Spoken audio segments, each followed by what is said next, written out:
2026 sijui 25 mimi nimeletewa mpaka nesi wakuja kunichunguza na lalaje na kula nini na mkaje ndani ya hospitali, lakini niliingiziwa Mafia, ila kwa sababu nilikuwa na shida sikuweza kuchukua hatua yoyote.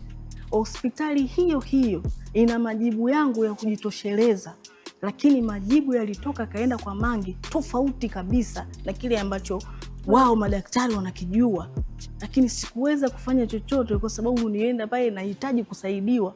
Kuna vitu ambavyo nilitendewa si haki kabisa, si haki. Yani hata leo nakaa mbele, si haki. Kuanzia madaktari mpaka na uongozi wa hospitali haukunifanyia haki, lakini nilienda pale kusaidiwa. Umeshanielewa? Ni mtu ambaye sikuwa na nguvu yoyote. Of course mpaka sasa hivi sina nguvu. Sasa hizi na nguvu kwa sababu si jambo, lakini sio kwamba si jambo.